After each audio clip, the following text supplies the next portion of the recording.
এদিকে ডক্টর ইউনূসকে প্রধান উপদেষ্টা পদ থেকে পরিবর্তন করা হচ্ছে। আওয়ামী লীগ ও বিএনপির কপাল খুলে গেল, অন্যদিকে সমন্বয়কদের কপাল পুড়ল। দেশ এখন কোন দিকে যাচ্ছে? দেশের মানুষ কেঁপে যাওয়ার মূল কারণগুলো কি? ইউনূস আউট হতে যাচ্ছেন এবং একজন সাবেক মন্ত্রীর ছেলেকে তাকে প্রধান উপদেষ্টা করে নির্বাচনের জন্য নতুন উপদেষ্টা পরিষদ গঠন করা হচ্ছে।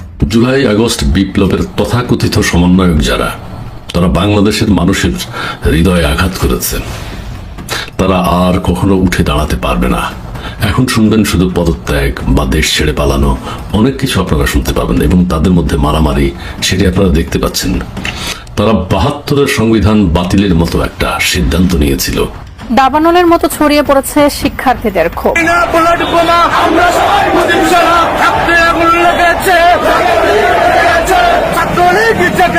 পরিস্থিতি দেখে মনে হইতেছে আওয়ামী লীগ একাই ফিরে আসলে কেউ বাঁচতে পারবেন না।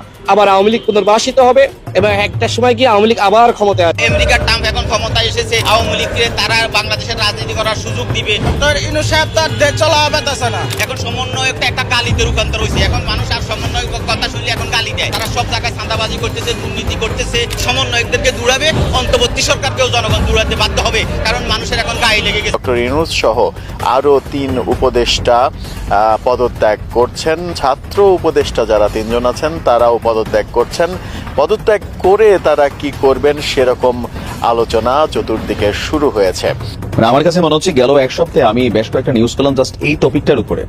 সমন্বয়কদের প্লাস পাশাপাশি বৈষম্য বিরোধী ছাত্র আন্দোলনের যারা নেতা আছেন তাদের জন্য খুবই শনি, আমার মনে হয় যে বৃহস্পতির সাথে মিল হইয়া আপনার মানে বুধ হয়ে গেছে আর কি। আমি জানি না জ্যোতিষশাস্ত্রে কি বলে, বাট সময়টা খারাপ। আসসালামু আলাইকুম রহমতুল্লাহ, সবাই কেমন আছেন? আশা করি সবাই অনেক অনেক ভালো এবং সুস্থ আছেন। সবাইকে স্বাগতম জানাচ্ছি আমাদের আরেকটু নতুন ভিডিওতে। প্রতিদিনের মতো আমি আপনাদের রিয়াদ ফারুকি আবারও চলে আসলাম নতুন একটা ভিডিও নিয়ে। দর্শক, আজকের ভিডিও টাইটেল এবং থাম্বনেল দেখে ইতিমধ্যে বুঝতে পেরেছেন কি বিষয় নিয়ে কথা বলবো। বর্তমানে চলমান দেশের যে রাজনীতির পরিস্থিতি চলতেছে তারই ধারাবাহিকতা আমরা চেষ্টা করি সবসময় আলোচিত সমালোচিত সব খবর সবার আগে আপনাদের মাঝে পৌঁছে দেওয়ার চেষ্টা করি। তারই ধারাবাহিকতা আজকের ভিডিও। ইতিমধ্যে আপনারা সবাই ভিডিওর শুরুতে বেশ কিছু অংশ বিশেষ দেখেছেন, যে অংশ বিশেষগুলো দেখে বুঝতে পেরেছেন আজকের ভিডিওটি কতটুকু গুরুত্বপূর্ণ হতে চলেছে। তাই আমি আর বিষয়টা নিয়ে বিস্তারিত বলবো না, কারণ বিস্তারিত বলতে গেলে ভিডিওটা অনেক লম্বা হয়ে যাবে।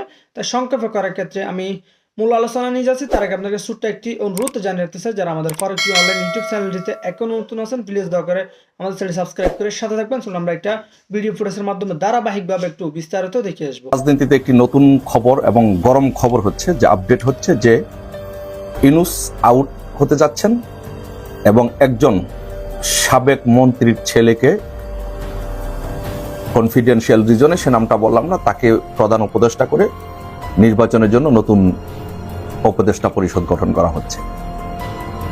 সো বাংলাদেশের রাজনীতিতে আজকের যে ঘটনাটি, যে সেটি হচ্ছে যে আসলে রাজনীতিতে স্পেসিফিক প্রেডিকশন করাটা বা রাজনীতির স্পেসিফিক কথা বলাটা ডিফিকাল্ট হয় এই কারণে যে রাজনৈতিক অবস্থার পরিবর্তন হয়, সময়ে সময়ে ক্ষণে ক্ষণে পরিবর্তন হয়। এর মধ্যে যে কতগুলো পূর্বের সিচুয়েশন ছিল, বহাল ছিল, তার মধ্যে নতুন একটি মাত্রা যোগ হয়েছে। যে পূর্বের বিষয়গুলো ছিল যে শেখ হাসিনা বাংলাদেশে পুনর্বহাল হতে পারে, আওয়ামী লীগ সরকার পুনর্বহাল হতে পারে। এটা একটা খুব জোরালো একটা অপশন। তারপরে যদি এই অপশন কাজ না করে তারপরে নির্বাচন হতে পারে অথবা ইউনূস হটা আন্দোলন হতে পারে। এই অপশনগুলো ছিল। তার মধ্যে নতুন একটি মাত্রা যোগ হয়েছে গতকালকে থেকে, যে আলোচনা হচ্ছে ক্যান্টনমেন্টে, যে সেনাবাহিনী বেসিক্যালি চাচ্ছে যে নির্বাচন দিয়ে বের হয়ে যেতে, তারা সেই দায়টা নিতে চাচ্ছে না। সেই জন্য তারা ইউনূস যেহেতু নতুন এই পদ্ধতিটা মানছেন না, ইউনূস যেহেতু এই ক্ষমতায় থাকতে চাচ্ছেন, তার ক্ষমতা দীর্ঘায়িত করতে চাচ্ছেন, নতুন রাজনৈতিক দল করে তাদের সাথে থাকতে চাচ্ছেন, তার ক্ষমতাকে দীর্ঘায়িত করতে চাচ্ছেন, সেজন্য সেনাবাহিনী এই দায়টা নিতে চাচ্ছে না। কারণ সেনাবাহিনী দিন শেষে মনে করে যে আওয়ামী লীগের বিরুদ্ধে গিয়ে বা আওয়ামী লীগ বিএনপি এই দুইটা রাজনৈতিক দলের বিরুদ্ধে গিয়ে টিকে থাকা সম্ভব নয়। টুডে অর টুমোরো তাদের যে, আপনি যদি প্রেসিডেন্ট দেখেন, যে তাদের পূর্ব যে আগের অতীত ইতিহাস যদি দেখেন, যে সেনাবাহিনীর অতীত ইতিহাস ভালো নয়। যারাই অকাম কুকাম করেছে তাদের সবাইকে কঠিন শাস্তির মুখোমুখি হতে হয়েছে। দেখেন আজকে মঈনুদ্দিন ফখরুদ্দিনের অবস্থা দেখেন, বা তাদের পূর্বে যারা ছিল তাদের অবস্থা দেখেন যে কি হয়েছে। তো সেই ইতিহাস থেকে শিক্ষা নিয়ে সেনাবাহিনী চায় না যে রাজনৈতিক দল, বিশেষ করে আওয়ামী লীগ বিএনপির মতো বড় রাজনৈতিক দলগুলোর সাথে তারা দ্বন্দ্বে জড়াতে চায় না, কারণ অবশ্যই তারা পানিশমেন্টের মুখোমুখি হবে। তো সেই জন্য যেটা করতে চাচ্ছে যে ইউনূস চাচ্ছে ক্ষমতা থাকতে, সেনাবাহিনী চাচ্ছে নির্বাচন দিয়ে দিতে। এই দুই দ্বন্দ্বের মধ্যে গতকাল রাত্রে কিন্তু সেনাবাহিনী ক্যান্টনমেন্টের ভিতরে কিন্তু গুলির শব্দ শোনা গিয়েছে, গুলির আওয়াজ শোনা গিয়েছে। সেনাবাহিনীর ভিতরে প্রচন্ড পরিমাণে 2-3টা গ্রুপ সক্রিয়, তা যে কোনো মুহূর্তে সেই 75-এর মতো বিদ্রোহ পাল্টা বিদ্রোহ, অভ্যুত্থান পাল্টা অভ্যুত্থান, এগুলোর মতো সিচুয়েশন হতে পারে। সেই সিচুয়েশন এড়ানোর জন্য, দেশকে নির্বাচনমুখী করার জন্য সেনাবাহিনী বিশেষ করে ওয়াকারুজ্জামান চাচ্ছেন যে নির্বাচন দিয়ে উনি বের হয়ে যেতেন। কিন্তু ইউনূস যেহেতু উনি চারিত্রিক বৈশিষ্ট্য হচ্ছে ফ্যাসিস্ট, যেহেতু উনি বাংলাদেশে জঙ্গিবাদকে উত্থান করতে চান, জঙ্গিবাদকে মদত দিতে চান, জঙ্গিবাদী স্টাইলে রাষ্ট্রটা চালাতে চান, সেই জন্য উনি চান যে উনি থাকতে, রাষ্ট্র ক্ষমতা দখল করে রাখতে। কিন্তু সেনাবাহিনী সেটা চাচ্ছে না, যার জন্য সেনাবাহিনীর সাথে ইউনূসের দ্বন্দ্বর আকারটা ডে বাই ডে প্রকট আকার ধারণ করছে। তো সেই প্রেক্ষাপট থেকে নতুন আপডেট হচ্ছে যে সেনাবাহিনী চাচ্ছে একটি নতুন তত্ত্বাবধায়ক সরকার ঘোষণা করতে, নতুন তত্ত্বাবধায়ক সরকার এনে তাদের অধীনে নির্বাচন দিয়ে তারা বের হয়ে যেতে। যার সেই জন্য একজন সাবেক মন্ত্রীর, প্রভাবশালী মন্ত্রীর ছেলেকে, কনফিডেন্সিয়াল রিজনের নামটা বললাম না, হয়তো আপনারা এর মধ্যে অনেকে বুঝে গেছেন, তাকে প্রধান উপদেষ্টা করে বিএনপি থেকে কিছু নিয়ে, আওয়ামী লীগ থেকে 2-1 জন নিয়ে এবং অন্যান্য রাজনৈতিক দল থেকে নিয়ে, সিভিল সোসাইটি, সেনাবাহিনী দল থেকে কিছু, সেনাবাহিনীর থেকে সাবেক কিছু অফিসারদেরকে নিয়ে একটি নতুন তত্ত্বাবধায়ক সরকার গঠন করে তারা নির্বাচন দিতে চাচ্ছে। এখন দেখার বিষয় যে সেটা কিভাবে আগায়, কতটুকু আগায়, কতটুকু সফল হয়, সেটা বাংলাদেশ আওয়ামী লীগ কতটুকু মানে বা বিএনপি কতটুকু মানে, সেটা দেখার বিষয়। But at the moment update হচ্ছে যে নতুন মাত্রা রাজনীতিতে যেটা যোগ হয়েছে যে ইউনূস আর থাকছেন না। এই যে জঙ্গি উপদেষ্টা মাহফুজ, আসিফ, নাহিদ, ওরা থাকছেন না, ওদের chapter day by day close হয়ে যাচ্ছে। যে কোনো মুহূর্তে ওরা এমন হতে পারে যে ওরা অ্যারেস্ট হয়ে যেতে পারে। ওরা যদি বাড়াবাড়ি করে, ওরা তো বাড়াবাড়ি করবে, ওরা অ্যারেস্ট হয়ে যেতে পারে, ইউনূস আউট হয়ে যাবে, আর নতুন তত্ত্বাবধায়ক সরকার আসছে। আমরা সেই সময়ের জন্য, সেইটুকুর জন্য আমরা অপেক্ষা করছি। দেখা যাক সেই নতুন তত্ত্বাবধায়ক সরকারে কারা আসছে। আর যদি সেটি ফেল করে, তাহলে অপশন হচ্ছে সেনাবাহিনী ক্ষমতা নিয়ে নিতে পারে, সেটাও আরেকটা অপশন। সো দেখা যাক, এখন আমরা অপেক্ষায় আছি যে বাংলাদেশ ক্যান্টনমেন্টের ভিতরে প্রচন্ড পরিমাণে এগুলো নিয়ে ঝামেলা হচ্ছে। সাক্ষাৎকারটা তাদের প্রিন্টেড ভার্সন আছে এবং এটার একটা ভিডিও ভার্সনও আছে। আমি প্রত্যেককে একটু ভিডিও ভার্সনটি দেখতে অনুরোধ করব। বিবিসির ইউটিউব পেজে পাওয়া যায়। দেখা সবসময় ভালো, তাতে আমরা একজন মানুষের ভয়েসের ইনফ্লেকশন বুঝতে পারি, তার বডি ল্যাঙ্গুয়েজ, তার ফেশিয়াল এক্সপ্রেশনস বুঝতে পারি। সো বেশি কমিউনিকেশন হয়। কথাটা এই জন্য বলছি, আমি তার এই ইন্টারভিউতে আমি খেয়াল করছি যে সরকারের সাথে বিএনপির উত্তেজনা বাড়ছে এবং বিশেষ করে ছাত্র সমন্বয়ক, মানে ছাত্র উপদেষ্টা যারা হয়েছেন তাদের ব্যাপারে বিএনপির মধ্যে এবং জনাব মির্জা ফখরুল ইসলাম আলমগীরের মধ্যে বিরক্তি আছে। এবং পরিস্থিতি এমন হতে পারে, নির্বাচনের আগে বিএনপি বেশ কঠোর একটা অবস্থান নেবে যে এই উপদেষ্টারা আর পদে থাকতে পারবেন না। আমি আসবো ওই জায়গায়, তার আগে ইন্টারভিউ নিয়ে কয়েকটা কথা একটু বলা দরকার। নানান ইস্যুতে কথা এসছে, সংস্কার নিয়ে কথা এসছে, সংস্কার, নির্বাচনের টাইম ফ্রেম নিয়ে কথা এসছে। বিবিসি বাংলা রিপিটেডলি তার মুখ থেকে বের করার চেষ্টা করেছিল যে তারা কোনো স্পেসিফিক তারিখ বা টাইম ডেট দেন কিনা। তিনি সেটা এড়িয়ে গেছেন, তিনি সেটা জানাবেন বলছেন। তারপরে প্রক্লেমেশন নিয়ে আলোচনা এসছে এবং যেটা বুঝতে পারলাম, প্রক্লেমেশন নিয়েও বিএনপি এই মুহূর্তে আসলে আর খুব বেশি কোঅপারেট করবে না, অ্যাটলিস্ট আন্ডারস্ট্যান্ডিং হবে না। কারণ আমি দেখলাম বিএনপি তাদের যা যা দাবি দেওয়া আছে সেগুলো থাকতে হবে, মানে এক ধরনের আলোচনায় তারা যাবেন। কিন্তু একটা পর্যায়ে যখন ইন্টারভিউয়ার জানতে চান যে শেষ পর্যন্ত যদি স্টুডেন্টরা দিয়ে দিতে চায়, তখন তিনি বলেছেন তারা যদি দিয়ে দেয়, দিয়ে দেবে। দ্যাট মিনস কম্বাইন্ড একটা প্রক্লেমেশন সরকার চেষ্টা করছে, কিন্তু সম্ভবত হতে যাচ্ছে না। এবং ডক্টর ইউনূস খুব ক্লিয়ারলি বলে দিয়েছেন, সরকার যদি একটা কনসেনসাস এনশিওর করতে পারে তাহলে এটা হবে, না হয় সরকারের দিক থেকে এটা হবে না। সরকার যদি ঘোষণা করে তারা এটা করছেন না, এখন সামনে এটা দেখার ব্যাপার হবে যে স্টুডেন্টরা কি করেন। আমি বহুবার বলেছি তাদের পেছনে কিছু লোকজন কাজ করছেন যারা তাদেরকে এটা করাতে চাইছেন। একটা প্রক্লেমেশন শুধু দেয়া না, এর মাধ্যমে আমাদের বিদ্যমান সংবিধান আইন সবকিছু বাতিল করার একটা প্রবণতা বা চেষ্টা আমরা দেখতে পারি। ওটা আবার একটা আনরেস্ট তৈরি করতেও পারে। সংস্কার নিয়ে বোঝা গেল যে বিএনপি আসলে খুব বেশি সংস্কার নিয়ে আগ্রহী নয়। এটা খুব স্পষ্টভাবেই অলমোস্ট তারা বলেছেন, আগেও বলেছেন, এখানেও বলেছেন। ন্যূনতম সংস্কারের মাধ্যমে নির্বাচনে চলে যাওয়াটাই তাদের সবচেয়ে প্রধান লক্ষ্য, এটা বোঝা যায়। একই সাথে তিনি তার দল বা অন্যান্য তারা কি কি ধরনের সাফার করেছেন সেসব নিয়ে কথাবার্তা বলেছেন। আচ্ছা, এবার যে কথাটা বলতে চেয়েছিলাম এটা খুবই ইন্টারেস্টিং। আবার বলছি, পড়ছি তাদের যে পেজটা আছে সেখান থেকে, কিন্তু আপনারা এটা শুনবেন না। আপনারা মির্জা ফখরুল ইসলাম আলমগীরের টোন, ইন্টোনেশন, তার বডি ল্যাঙ্গুয়েজ, তাহলে বোঝা যাবে। এবং কেন সেটাও আমরা একটু খুঁজে দেখার চেষ্টা করব। বিবিসি বাংলা বলছে, আপনি কি মনে করেন যে নির্বাচিত সরকার আসার আগ পর্যন্ত এ ধরনের নীতিগত সিদ্ধান্তের বিষয়ে অন্তর্বর্তীকালীন সরকারে যাওয়া উচিত হবে না? উনি তারপরে বলছেন না, কিন্তু এগুলো করা যাবে। এটা ইনফ্যাক্ট নিয়ে কথা হয়েছে, সংস্কার নিয়ে কথা হয়েছে। তারপর তিনি বলছেন এই সরকারের মেয়াদ নিয়ে অনেক কথা হয়েছে এবং নির্বাচন পর্যন্ত তো এই সরকারেরই মেয়াদ থাকবে, সেটাই সবার ধারণা।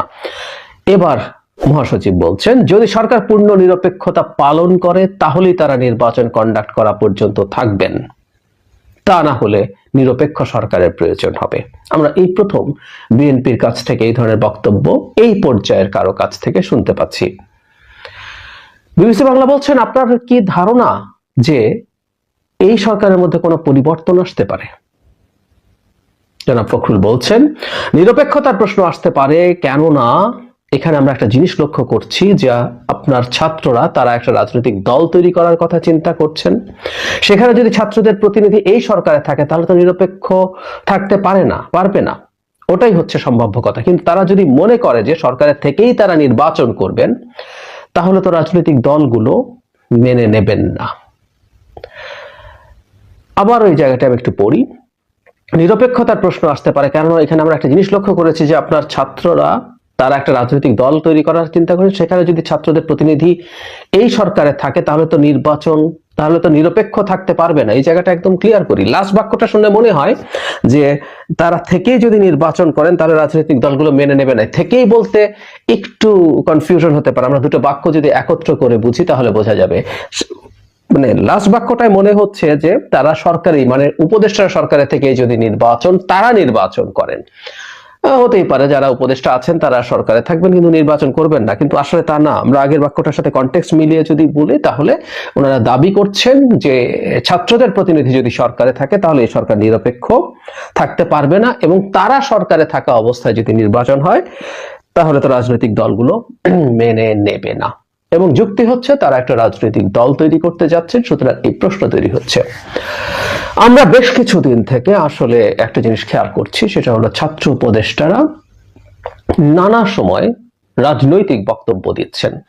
যখন স্টুডেন্টদের যেসব বক্তব্য আছে আমি ধরে ধরে দেখিয়েছি, রাষ্ট্রপতি প্রশ্নে তারা স্টুডেন্টরা যা বলেছেন তার সাথে তিনজন, মানে আমরা জানি জনাব আসিফ, জনাব নাহিদ এবং জনাব মাহফুজ আছেন।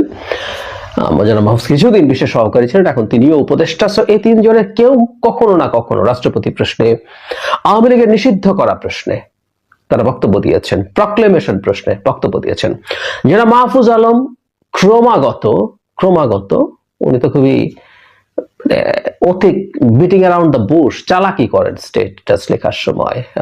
ওনার স্টেটাসটা নিয়ে স্পেসিফিকলি কথা হয়তো বলবো। এর আগে তার একটা স্টেটাস নিয়ে কথা বলেছিলাম যেখানে তিনি খুব ক্লিয়ারলি অপরাপর রাজনৈতিক দলগুলোকে ব্লেম করেছেন। এটার মধ্যেও তাই, কয়েকদিন আগেও একটা দিয়েছেন একই রকম ধরনের কথা, এবং ব্যর্থতাকে নানা রকম অ্যাম্বিগুয়াস ভাষায় নানান ভাবে অন্যদের উপরে চাপিয়ে দেওয়ার চেষ্টা করছেন।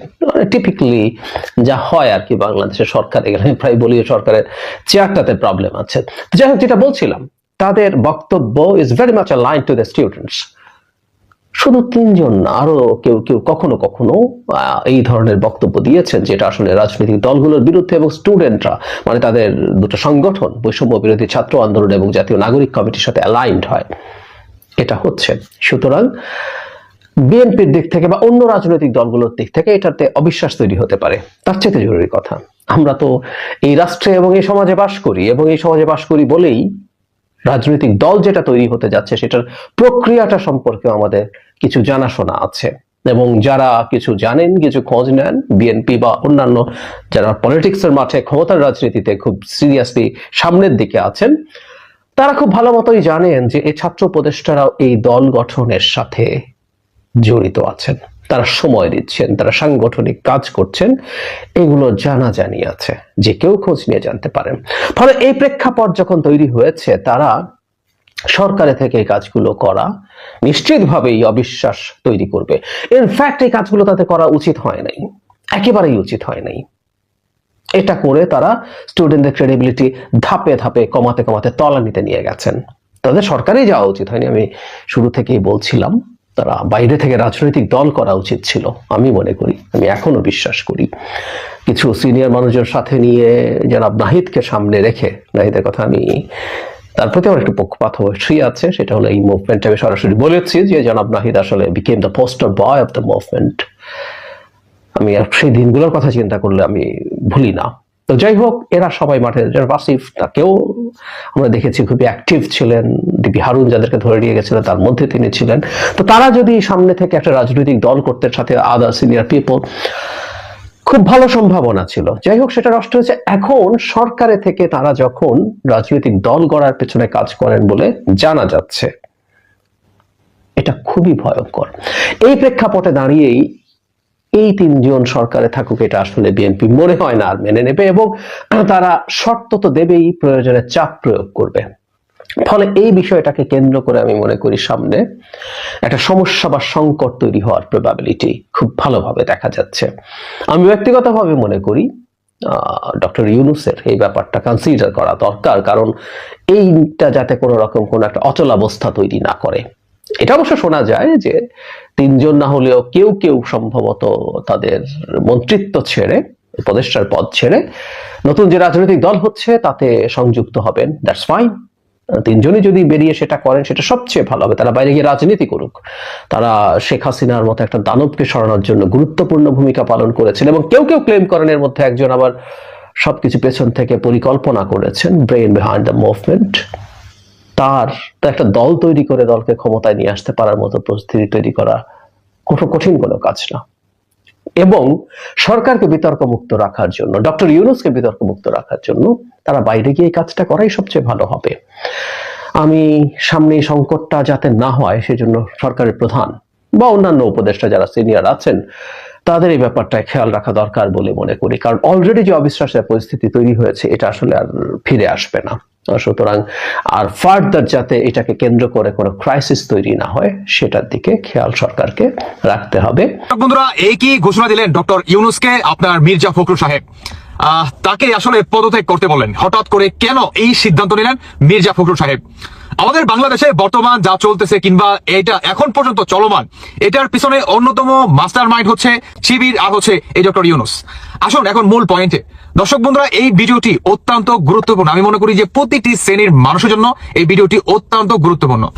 সেটি হচ্ছে মির্জা ফখরুল সাহেব তিনি ডক্টর ইউনূসকে পদত্যাগ করতে বলেন। এটা কেন বললেন?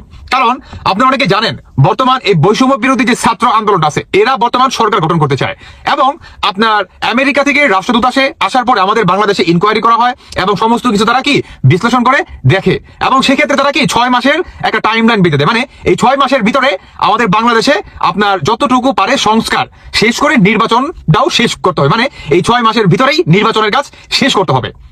যখন নাকি এই ধরনের একটা টাইম লাইন বেঁধে দেয় আপনার ডক্টর ইউনূসকে, অন্তর্বর্তীকালে সরকারকে, ঠিক তখন ডক্টর ইউনূস তিনি আমেরিকা যাওয়ার সিদ্ধান্ত নেন, এবং সেক্ষেত্রেই আপনার মির্জা ফখরুল সাহেব ডক্টর ইউনূসকে পদত্যাগ করতে বললেন।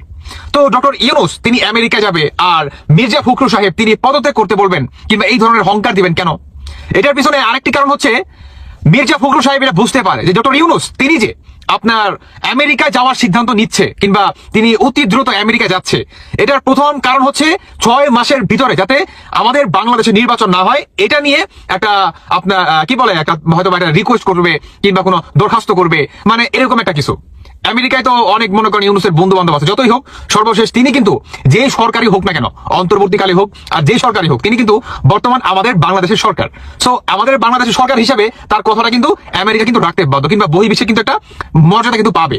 সেক্ষেত্রেই আপনার মির্জা ফখরুল সাহেব ডক্টর ইউনূসকে এই ধরনের টাইমলাইন বেঁধে দেয়।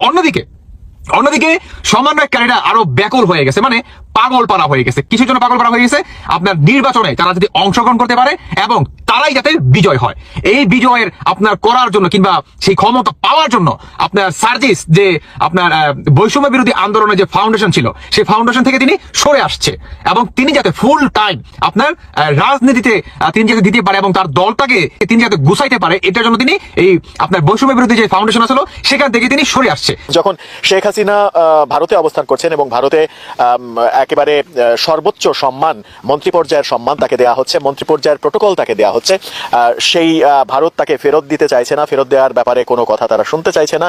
বাংলাদেশে বিভিন্ন ধরনের মিটিং করছেন শেখ হাসিনা, বিশ্বব্যাপী মিটিং করছেন এবং সজীব ওয়াজেদ জয় যখন একেবারে ঘোষণাই দিয়ে দিয়েছেন শেখ হাসিনা ফিরছেন, সরকার নির্বাচনের ঘোষণা দিলে শেখ হাসিনা ফিরে আসবেন দেশে এবং নির্বাচন করবেন, ঠিক সেই সময় সব থেকে বড় আলোচনার কেন্দ্রবিন্দুতে চলে গেছে ইউনূস সরকার পদত্যাগ করতে যাচ্ছেন। ইউনূস সরকার যদি পদত্যাগ করেন তাহলে অবস্থাটা কি দাঁড়াবে?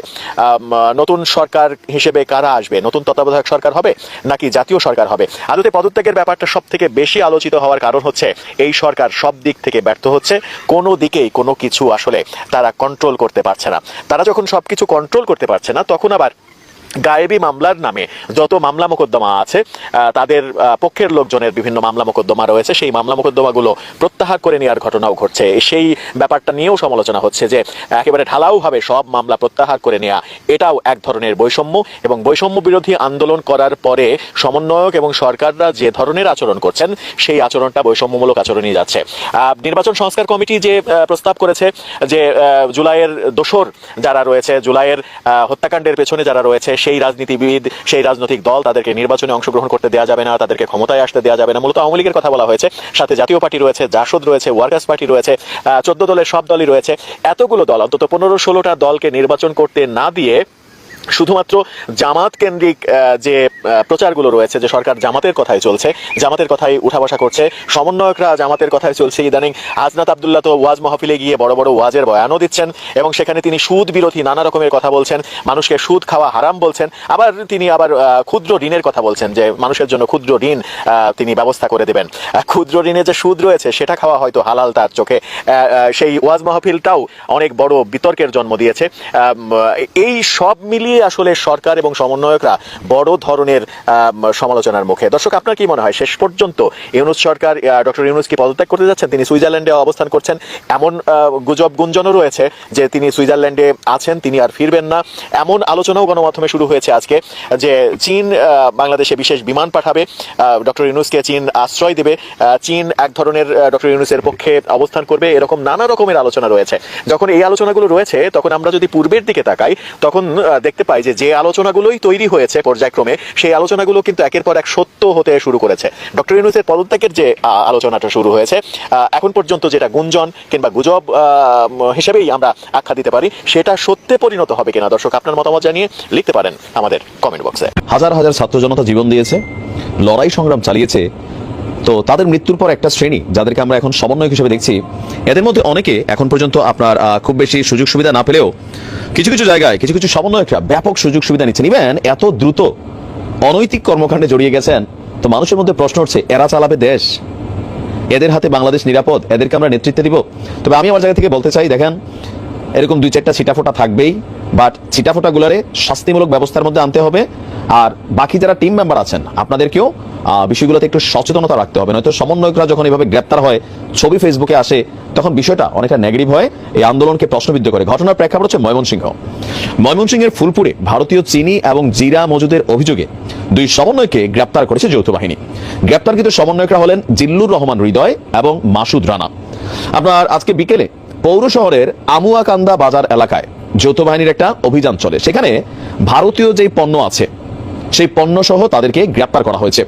ফুলপুর থানার ওসি সৈয়দ আব্দুল হাদি তিনি বিষয়টি নিশ্চিত করে জানান, গোপন সংবাদের ভিত্তিতে সেনাবাহিনীর মেজর যিনি আছেন ইব্রাহিম ভাই, ওনার নেতৃত্বে যৌথ বাহিনী একটা অভিযান চালায়। এ সময় ভারতীয় পণ্য গুদামজাত করার বৈধ কোনো কাগজপত্র তারা দেখাতে পারেনি, যার কারণে তাদেরকে গ্রেপ্তার করা হয়েছে। তাদেরকে গ্রেপ্তারের সাথে 120 বস্তা চিনি, 15 বস্তা জিরা এগুলোকে জব্দ করেছে যৌথ বাহিনী। পরবর্তী সময়ে পুলিশ হেফাজতে সেগুলো দেওয়া হয়েছে। তো তাদের বিরুদ্ধে অলরেডি ভারতীয় মাল চোরাচালানের বিশেষ ক্ষমতা আইনে ফুলপুর থানায় একটি মামলাও করা হয়েছে। এখন আমরা জানি বৈষম্য বিরোধী এই আন্দোলনে যারা সমন্বয়ক আছেন তারা সবাই ভারতীয় অবস্থানের সাথে খুবই বিরোধী একটা অবস্থানে আছে ভারতের সাথে। কিন্তু দেখেন যখন নিজের ব্যক্তি স্বার্থ আসছে ওই ঘুরা ফিরা, আমরা এই দেশের মানুষ আইন অন্যের জন্য খুব চাই। আমরা চাই পুলিশ সৎ হবে, সরকারি কর্মচারী কর্মকর্তারা সৎ হবে, কিন্তু আমার ছেলে বা আমি নিজে যখন এইসব জায়গায় বসবো, আরে ভাই আমি আর সামান্য একটু করলে আর সমস্যা কি, বিষয়টা কিন্তু এই জায়গাতেই। আইনটা অন্যের বেলায় যখন কোনো ঘটনা ঘটে আমরা বলি গজব, আর নিজের বেলার উপর যখন ঘটনা ঘটে তখন আমরা বলি কি এটা আমার পরীক্ষা নেওয়া হচ্ছে। একদিকে সমন্বয়কদের এক শ্রেণী তারা দিনরাত চেষ্টা করে যাচ্ছে যে বাংলাদেশকে যে অবস্থানে আছে সেখান থেকে নতুন একটা রাস্তার দিকে নিয়ে যেতে। আগামী দিনে দেশে লুটপাট থাকবে না, দুর্নীতি থাকবে না, চুরি চট্টামি থাকবে না, রাজনীতিতে সংস্কার আসবে, দেশের সিস্টেমের মধ্যে সংস্কার আসবে। আবার আরেক শ্রেণী এই যে এরকম বহুত ঘটনা কিন্তু বাংলাদেশে ঘটছে কম বেশি, সবগুলো হয়তো আমরা গণমাধ্যমে দেখি না। অনেক সমন্বয়কের নামে তদবির, তদবির বাণিজ্য, চাঁদাবাজি, টুকিটাকি এগুলো অনেক জায়গায় হচ্ছে, আমরা ফেসবুকে পোস্টে দেখি। বাট ওইগুলো সত্যতা সম্পর্কে এতদিন কথা বলা না গেলেও আজকে যখন আমরা দেখলাম এই ঘটনা, পুরো সমন্বয়ক হিসেবে তারা যেহেতু তাদেরকে পরিচয় দেয়, বাকিদেরকে কিন্তু প্রশ্নবিদ্ধ করেছে এই দুইজন। সো এদেরকে দ্রুত বহিষ্কার করতে হবে যদি এরা কোনো গ্রুপের মধ্যে থাকে। আর পাশাপাশি বাকি যারা আছেন রাষ্ট্র মেরামতের কাজে, সংস্কারের কাজে নিজেদেরকে, রাজনৈতিক দলগুলোকে যেমন আমরা আহ্বান জানাচ্ছি নিজেদের মধ্যে সংস্কার আনেন, তো সমন্বয়কদের মধ্যে সংস্কার থাকতে হবে, লোভের ঊর্ধ্বে থাকতে হবে। আপনারা যে কাজটা করছেন এটা দেশ দুই একটা অপরাধ টাইপের হয়ে গেল। সম্প্রতি 32 কোটি টাকা ইস্যুতে গ্রেপ্তার সমন্বয়ক রাফি, দেশ ছেড়ে পালালো সার্জিস আলম শীর্ষক একটি বৈঠকে সামাজিক যোগাযোগ মাধ্যমে প্রচার করা হয়েছে। অর্থাৎ দাবি করা হয়েছে আর্থিক কেলেঙ্কারির দায়ে বৈষম্য বিরোধী ছাত্র আন্দোলনের সহ সমন্বয়ক খান তালাত মাহমুদ রাফি গ্রেপ্তার হয়েছেন এবং জুলাই শহীদ স্মৃতি ফাউন্ডেশনের সাধারণ সম্পাদক ও জাতীয় নাগরিক কমিটির কেন্দ্রীয় মুখ্য সাংগঠনিক সার্জিস আলম দেশ ছেড়ে পালিয়েছেন। এই প্রতিবেদন প্রকাশ হওয়া অবধি উক্ত দাবিতে ইউটিউব প্রচারিত সর্বাধিক ভাইরাল ভিডিওটি প্রায় 4 লক্ষাধিক বার দেখা হয়েছে। ভিডিওটিতে প্রায় 10,500 পৃথক অ্যাকাউন্ট থেকে প্রতিক্রিয়া জানানো হয়েছে। ভিডিওটিতে 1,500-এরও অধিক বার মন্তব্য করা হয়েছে। ভিডিওটিতে প্রচারিত 32 কোটি টাকার দায়ে গ্রেপ্তার হলো সমন্বয়ক রাফি, দেশ ছেড়ে পালালো সার্জিস শীর্ষক দাবিটি সঠিক নয় এবং কোনো তথ্য প্রমাণ ছাড়াই আলোচিত দাবিটি প্রচার করা হচ্ছে। এ বিষয়ে অনুসন্ধানের শুরুতে আলোচিত ভিডিওটিতে পর্যবেক্ষণ করে রিউমার স্ক্যানার টিম পর্যবেক্ষণে দেখা যায় প্রকাশিত এই ভিডিওটিতে রাফির গ্রেপ্তার কিংবা সার্জিসের দেশ ছেড়ে পালানোর বিষয়ে কোনো তথ্য নেই এবং ভিডিওটিতে অন্তর্বর্তীকালীন সরকারের সমালোচনা করে একজন রিকশা চালকের সাক্ষাৎকার রয়েছে। প্রাসঙ্গিক কিওয়ার্ড সার্চ করে গণমাধ্যম কিংবা বিশ্বস্ত সূত্রে খান তালাত মাহমুদ রাফি ও সার্জিস আলমের বিষয়ে এমন কোনো তথ্য পাওয়া যায়নি। সুতরাং 32 কোটি টাকা ইস্যুতে গ্রেপ্তার সমন্বয়ক রাফি, দেশ ছেড়ে পালালো সার্জিস আলম এই শীর্ষক দাবিতে সামাজিক মাধ্যম প্রচারিত তথ্যগুলো মিথ্যা। বিভিন্ন জায়গায় প্রশাসনের কর্তা ব্যক্তিদেরকে দেখা যায় যে তারা এই সমস্ত বৈষম্য বিরোধী ছাত্র আন্দোলনের নামধারী স্টুডেন্টদের কথায় উঠতে, চলতে, বলতে এবং করতে বাধ্য হয়। তো এরা করছেটা কি? আমরা আগে বলেছিলাম আরেকটা অনুষ্ঠানে আমি, যে এরা নিজেদের মধ্যে মারামারি করছে। নিজেরা কখন মারামারি করে? যখন নাকি ভাগাভাগির সমস্যা হয় তখন মারামারি করে। আগে দেখিয়েছিলাম, আগে একবার বলেছিলাম, মানে একদম তথ্য প্রমাণ সহ বলেছিলাম আমি, যে লিফলেট বিতরণ করতে যারা মারামারি করে এদের মধ্যে শৃঙ্খলা এতটাই। সর্বশেষ আমরা গতকালকে কি দেখলাম? কালকে 21 জানুয়ারি মঙ্গলবার তাদের যে কেন্দ্রীয় কার্যালয় রূপায়ণ টাওয়ারের যে বিশাল খুব মূল্যবান জায়গায় তারা যে একটা বিশাল অফিস করেছে, এই অফিসের ভাড়া কে দেয় এখনো জানি না। ওনারাও এখনো ওপেনলি বলেন না এটা ভাড়া কত, কিভাবে তারা দেন, কোথায় তারা টাকা, তারা সবাই ছাত্র ছিলেন, তাদের কোনো আই ইনকাম থাকার কথা না। কিভাবে দেন তারা এই টাকাটা, এত টাকা ভাড়া কিভাবে দেন? এই জিনিসটা নিয়ে প্রশ্ন কিন্তু উঠছে। অনেকে বলছে যেহেতু মানুষের মধ্যে উঠছে সেহেতু আমি উচ্চারণ করলাম ওনাদের পক্ষে। আশা করি ওনারা এটা জবাব দেবেন, জবাব দিলে ক্লিয়ার হয়ে যাবে, আর জবাব না দিলে মানুষের সন্দেহ বাড়বে। সেখানে গতকালকে একটা মারামারি হয়েছে, নিজেরা মারামারি করেছেন, 7 জন আহত হয়েছে। আহতের মাত্রা এতটাই যে মেডিকেল কলেজে ভর্তি বন্ধ করতে হয়েছে। সেই মারামারির দৃশ্য যখন সাংবাদিকরা ধারণ করতে গিয়েছে, সাংবাদিকদের কাছে মোবাইল ছিনিয়ে নেওয়া হয়েছে, ভিডিও ডিলিট করে দেওয়া হয়েছে। কেন? এই কাজগুলো আগে কারা করতো?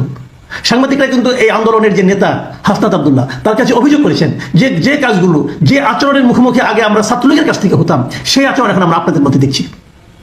তাহলে এরা কি ছাত্রলীগের আরেকটা কপি হচ্ছে, কপি পেস্ট? এই বিষয়গুলো কিন্তু আসছে, তাদের আচার আচরণ, কথাবার্তা, এটা করতে দিব না, ওটা করতে দিব না, এক বিন্দু রক্ত থাকতে এটা মানবো না, এই যে তাদের অ্যাটিচিউড, কথাবার্তা, এগুলো কিন্তু সেই দিকে মানুষকে কিন্তু ভাবতে বাধ্য করছে। এবার কি হয়েছে ঘটনাটা আমি ছোট্ট করে একটু বলি ঘটনাটা আপনাদেরকে। কদিন আগে যাত্রাবাড়ি জোনের একটা মত বিনিময় সভা ছিল এই সমন্বয়কদের। সেখানে এই সমন্বয়কদের উপস্থিতিতে তাদের মধ্যে একটা মানে যারা উপস্থিত ছিল তাদের মধ্যে একটা মারামারি হয়, এক পক্ষ আরেক পক্ষকে মারে।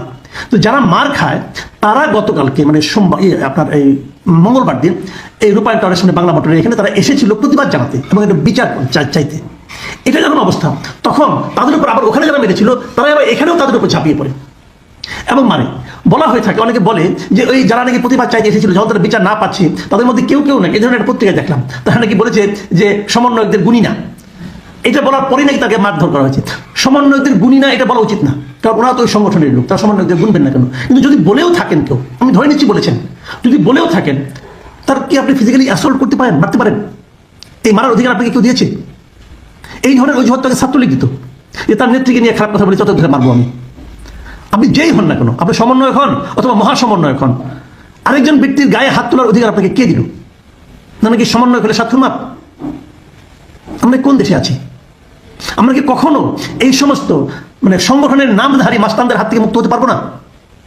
কোলাপসিবল গেট আটকিয়ে মারা হয়েছে, কেন হচ্ছেটা কি আসলে কেন হয় এটা একবার ভেবেছেন? একটা ছাত্র সংগঠন এরা, এদের এখানে ঢোকা, কমিটির মধ্যে যাওয়া, নিজেরা মারামারি করা কেন?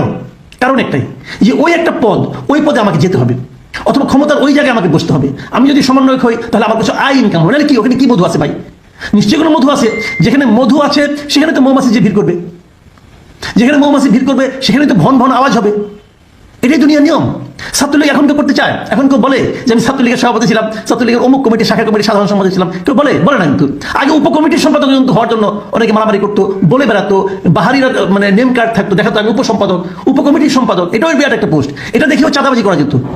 তাহলে এখন কি ওই ধরনের একটা সংগঠন পরিণত হচ্ছে এটা, যে এটার একটা পোস্ট পেলে সেটাকে ব্যবহার করে আমি অনেক কিছু করতে পারবো?